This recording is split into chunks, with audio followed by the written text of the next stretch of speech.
Irmão Russell, diga-me o que... Não. Sim, quero dizer.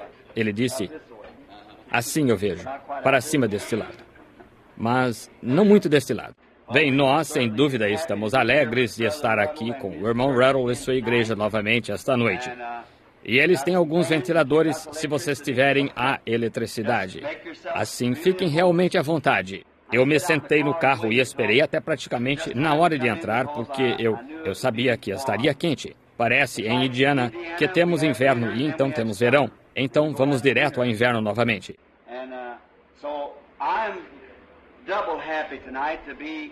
E assim eu estou duplamente feliz esta noite por estar neste púlpito com o irmão Russell, porque o irmão Russell é quase como um dos meus próprios rapazes. Posso recordar-me anos atrás, quando seu pai e eu trabalhávamos juntos. E então, quando esse rapaz veio e ele terminou seus estudos, estudou na escola da Bíblia de Deus, foi meio difícil para ele começar.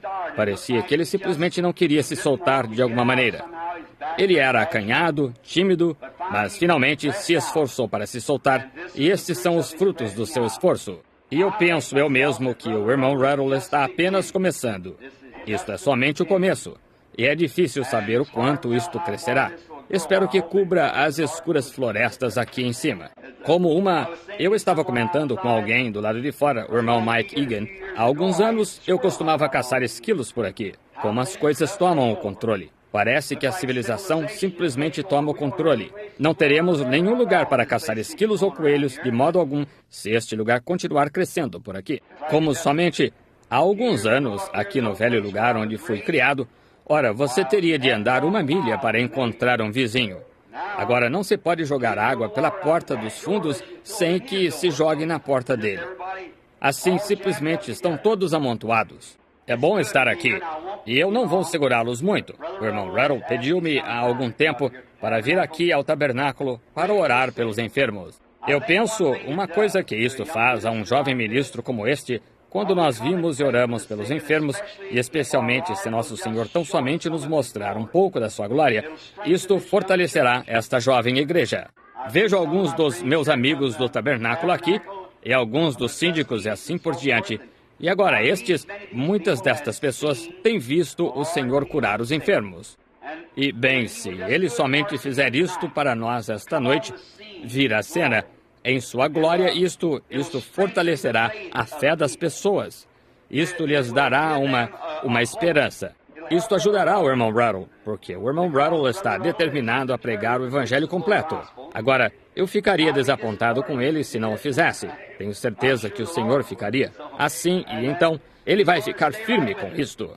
E talvez estas pequenas reuniões como esta irão, quando alguns de nós, velhos pregadores, você sabe, podem vir. Ora, isto serve de ajuda a esses jovens. E agora, ao pessoal do tabernáculo, eu ia estar ali amanhã, mas eu simplesmente... Agora, não terei nenhum tempo livre. Agora, até 15 de agosto. É só reunião após reunião. Assim, eu provavelmente venha à escola dominical, mas não para falar.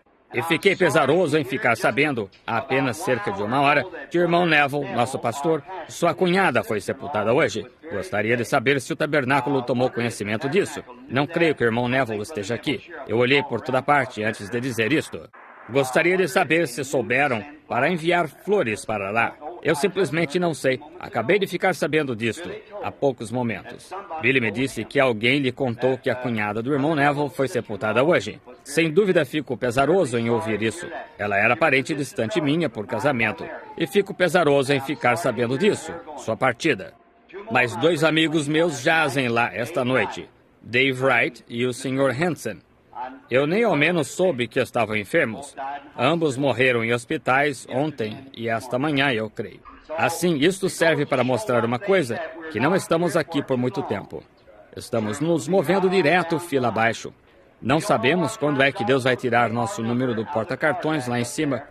Vamos ter de responder. Assim, enquanto damos início a este culto esta noite, sei que está quente, muito incômodo.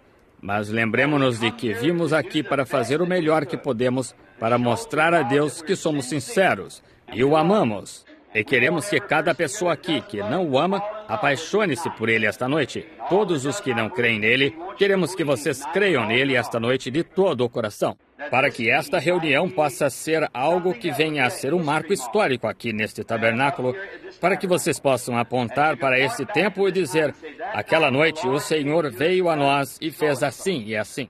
Então, agora, antes que abramos a Bíblia para a leitura da palavra, vocês conseguem me ouvir bem aí atrás? Bem aí atrás?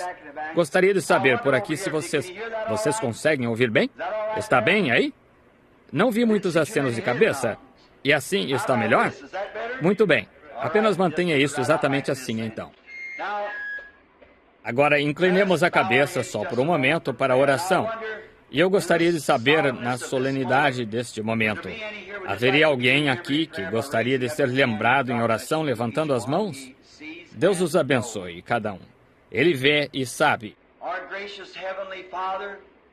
Nosso misericordioso Pai Celestial, vimos a Tua presença com reverência, não somente com a cabeça inclinada, mas também com o coração inclinado, porque nos damos conta de que está escrito na Tua palavra que onde quer que estejam 2 ou 3 reunidos, eu estarei no meio dele. Assim, temos certeza que Tu estás aqui agora, que o grande Espírito Santo se move neste pequeno edifício, porque é uma promessa de Deus. Rogamos que Tu abençoes nossa reunião esta noite. Abençoa esta pequena igreja e seu pastor e todos os seus cooperadores, todos os membros, e que ela cresça mais e mais até ser um farol tão grande para o reino de Deus, que as pessoas venham de longe e de perto para visitar, para ver as obras do Senhor. Que ela seja como o templo de outrora, ao qual pessoas do mundo inteiro vinham para ouvir a sabedoria de Salomão, e no qual muitas coisas aconteciam. E onde quer que nos achemos reunidos em seu nome, esse é o lugar de encontro, o templo do Senhor. E rogamos que Tu honres esta noite Teus servos e as orações que dirigimos a Ti, os cânticos que cantamos, e abençoa a palavra, Senhor. Enquanto vai adiante, possa ela realmente cair em terra fértil.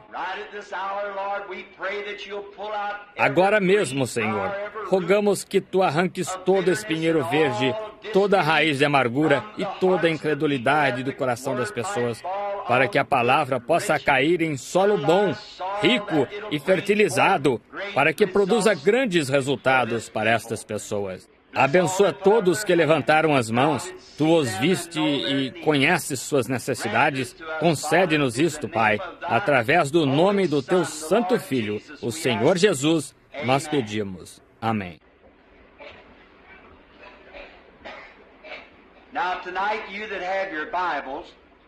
Agora, esta noite, vocês que estão com suas Bíblias, gostaria que abrissem comigo em São João, capítulo 6, e comecemos por volta do versículo 66. E leiamos umas poucas letras.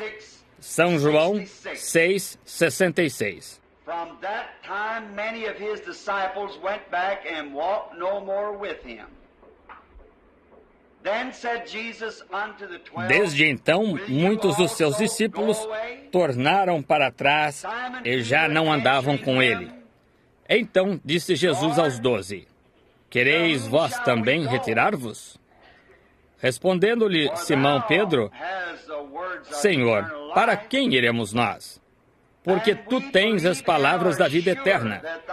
E nós temos crido e conhecido que Tu és o Cristo, o Filho de Deus. Se fosse chamar isto de texto, eu gostaria de chamá-lo assim: para quem iremos nós?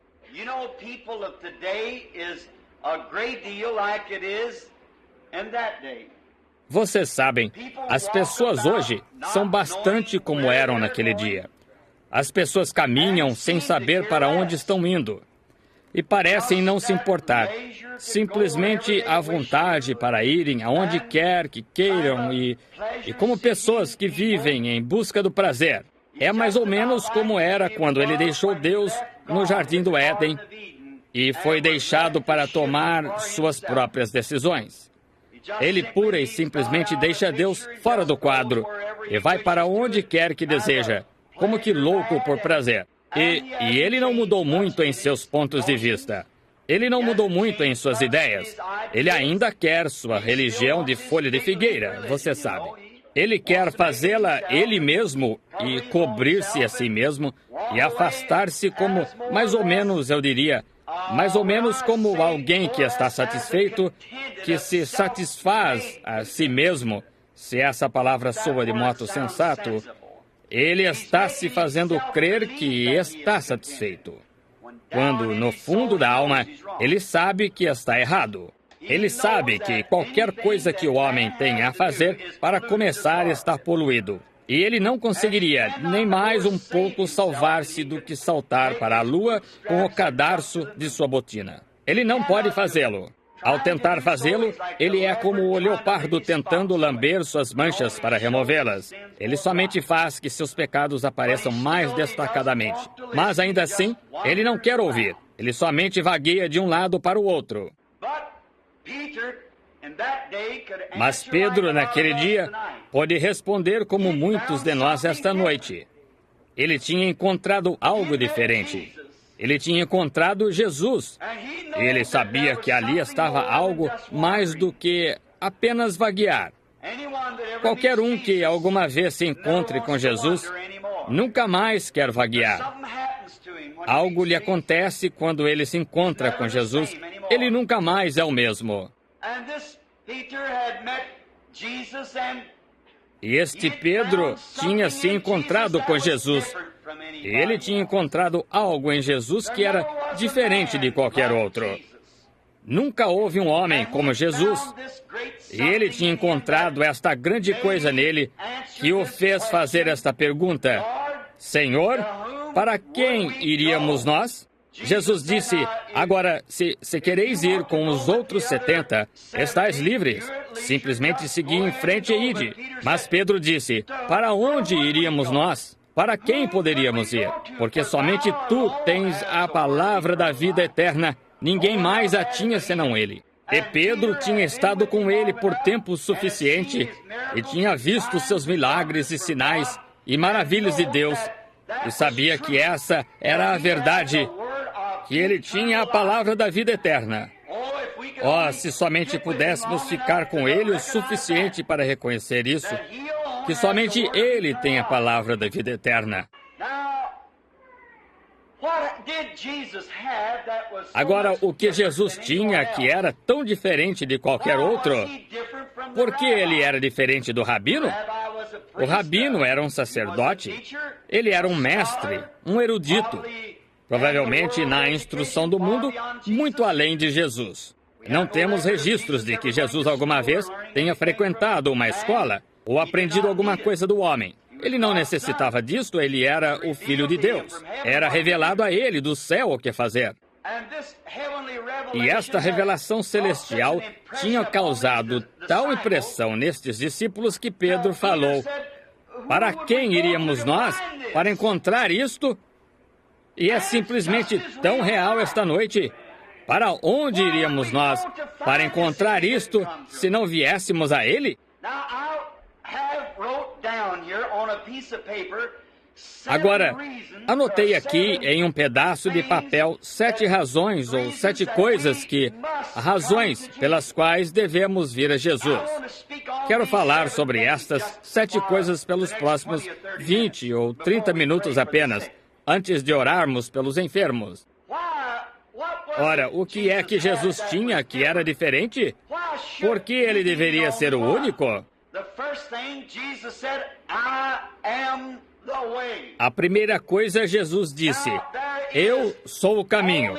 Agora, há somente um céu e há um Deus e um caminho para se chegar lá. Não há muitos caminhos, mas somente um caminho para se chegar lá. E Jesus disse: eu sou esse caminho. Agora, nós tentamos fazer outros caminhos. Nós tentamos dizer que há outros caminhos. Temos o caminho do credo e tentamos seguir isso. Muitos de nós, em igrejas, temos um certo credo que nós aceitamos e executamos. E isso pode estar bem como cobertura de folha de figueira. Mas se você vai para o céu, você tem de passar por Jesus, porque Ele é o caminho. Não pode haver nenhum outro caminho para se ir ao céu. Somente por Jesus. Temos caminhos que chamamos nossa denominação. Pergunta-se a um homem hoje, você é cristão? Sou metodista. Você é cristão? Sou batista. Sou presbiteriano, pentecostal ou nazareno ou algo assim. Essa não é a questão. Para ser um cristão é necessário estar em Cristo. E há somente uma maneira de se entrar em Cristo. E não é através de credos ou através de igrejas, mas através do batismo do Espírito Santo. Temos de nascer de novo. E quando nascemos de novo, então estamos em Cristo. E se você está em Cristo, você está no caminho, porque Ele é o caminho. Houve um homem, uma vez, na Bíblia, do qual Jesus falou em sua famosa parábola, que ele disse que havia um homem rico e ele preparou uma ceia para seu filho, a qual ia ser uma ceia de bodas, e convidou pessoas para virem. E quando a ceia estava pronta e tudo estava pronto para ser servido, todos os convidados tinham sido levados aos seus assentos e à mesa foi encontrado um homem que não estava trajado com veste nupcial. Agora, muitos que leem a Bíblia estão muito bem familiarizados com esta escritura.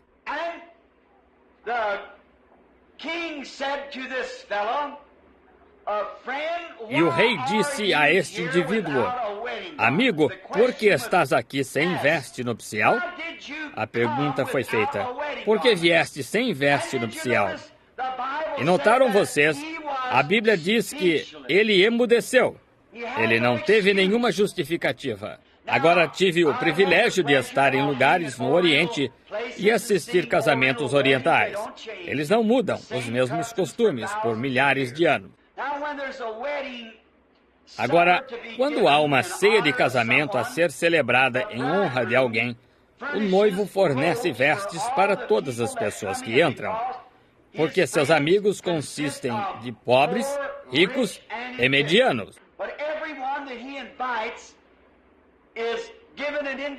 Mas a cada um que ele convida é dado um convite. E este convite tem o nome do noivo nele. E ele traz este convite à porta. E há um porteiro que fica junto à porta. E ele tem as vestes. Portanto, um homem chega muito bem vestido e o porteiro põe uma veste comum nele.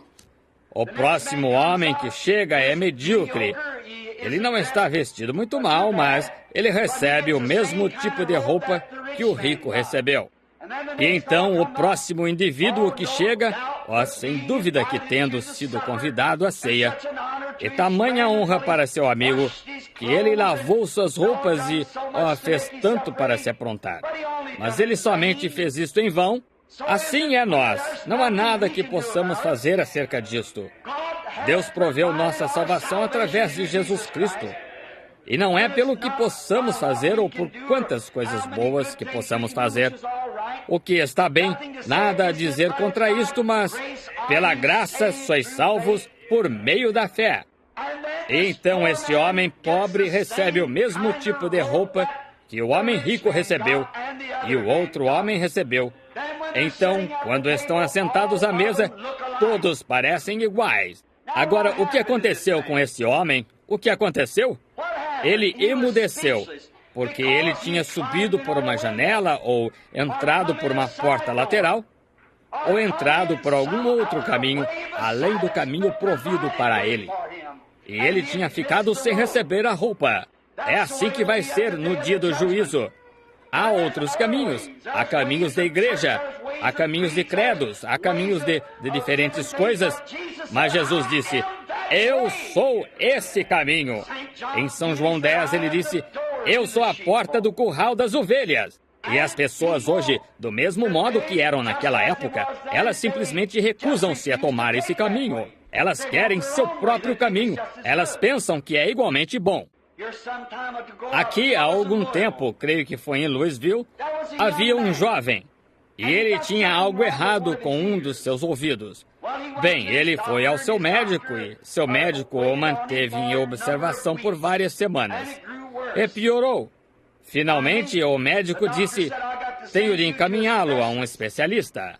E quando o especialista diagnosticou o caso, era certo complicado nome médico, que não creio, se eu soubesse que poderia dizê-lo, eu teria de tê-lo anotado e praticá-lo por 1 hora para soletrá-lo, e então vocês não saberiam o que eu disse quando eu soletrasse ou o dissesse, porque eu não saberia o que era para começar. Mas era algo errado com seu ouvido que teria ceifado sua vida. E ele disse: o caso está muito avançado, e eu não conheço ninguém que poderia fazer um diagnóstico completo do caso, para ver se realmente é verdade ou não, a não ser um certo homem que vive em St. Louis, um médico. O rapaz foi rapidamente para St. Louis. Este médico tinha se aposentado e mudado para New Orleans. Ele era sulista, assim ele voltou para New Orleans. O rapaz tomou um avião rapidamente e se apressou em chegar a New Orleans. O velho médico examinou-o e disse: eles diagnosticaram corretamente, filho, e está muito avançado. E o jovem disse: doutor, o senhor fará a operação? Ele disse: não, filho, eu não posso fazê-la. Minha mão não é firme o bastante. Ele disse: agora, eu conheço somente um homem no mundo inteiro que poderia realizar esta operação. Ele disse: esse homem está na cidade de Nova York agora, embarcando para 6 meses de férias na Europa. E não sei nem mesmo se você conseguirá alcançá-lo, e mesmo que você o alcance, se ele até mesmo fará a operação. Ele é o único homem que conheço quanto a esta doença rara que poderia realizar esta operação. E você não pode esperar. Você estará morto dentro de 6 meses. Ele disse: apanhe o telefone, chame-o, faça algo. Eu não quero morrer. Entre em contato com ele de algum modo. E finalmente conseguiram entrar em contato com o médico e ele consentiu em fazer a operação. Agora, quando este jovem estava conversando com o velho médico, e ele lhe disse qual era o seu problema e que havia somente um homem que poderia realizar a operação, ele não olhou para o velho médico como algumas pessoas olham para um ministro quando ele lhes diz que Jesus é a única maneira de se salvar. Ele não olhou para o médico e disse: belo discurso, doutor. Eu certamente apreciei sua palestra. Voltarei para ouvi-lo em outra ocasião. Agora, é assim que as pessoas fazem com o cristianismo. Mas se você somente compreendesse que é a morte rejeitar esse caminho, essa é a razão por que Pedro falou: para quem iríamos nós? Porque somente tu tens vida eterna. Tu és o único e o único caminho que Deus estipulou.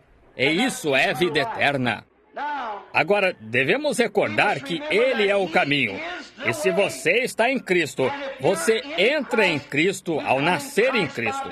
Agora, não adianta dizer às pessoas o caminho e qual é o caminho, a não ser que se diga como entrar nele. Agora, você nasce em Cristo, você se torna uma parte dele. Você se torna uma nova criatura ou uma nova criação quando nasce no reino de Deus. Você se torna uma parte de Cristo. Quando eu nasci na família Branham, eu me tornei um Branham por nascimento. É assim que você se torna parte de Cristo. E a maneira como entra no caminho? Pelo novo nascimento. Isso mesmo. É assim que você entra no caminho. E Jesus disse: eu sou o caminho. Poderíamos permanecer por longo tempo nisso. Mas a próxima coisa que Ele é a verdade. Não há nada ou ninguém mais que tenha a verdade senão Ele. Oh, eu sei que temos beatos hoje que vão por aí e dizem: bem, agora nós somos a verdade. Nós temos a verdade. Vamos a uma igreja, dizem: nós temos a verdade. Vamos a outra igreja, dizem: nossos credos, nós temos a verdade. Vamos a outra: nós temos o catecismo de outrora. Nós temos a verdade. Jesus disse que Ele era a verdade, de modo que não se pode ter a verdade até que se tenha Jesus. Como você o recebe? Ao nascer de novo. Mas não se pode ter a verdade até que se tenha Jesus. Não se pode estar no caminho até que se esteja em Jesus. Como se entra nele? Por um Espírito. Somos todos batizados em um corpo. Então você está em Jesus. Então você está no caminho. Então você está na verdade. Jesus disse: eu sou o caminho, a verdade e outra coisa, a terceira coisa, Jesus, se viemos a Ele, Ele é a única luz que há. Isso mesmo. Nós queremos discordar disso, mas é verdade. Jesus é a única luz que há. Você diz, eu sou Russelita, Campbellita, seja o que for que você seja, é uma falsa luz. Talvez você esteja na igreja Russelita, talvez você esteja na igreja Campbellita, ou em alguma outra igreja luz. Mas até que entre em Jesus, você não está na luz. Você ainda está em trevas. Você não tem luz até vir a Ele, porque Ele é o caminho, a verdade e a luz, e a única maneira de se chegar a Deus. Ninguém vem ao Pai senão por mim.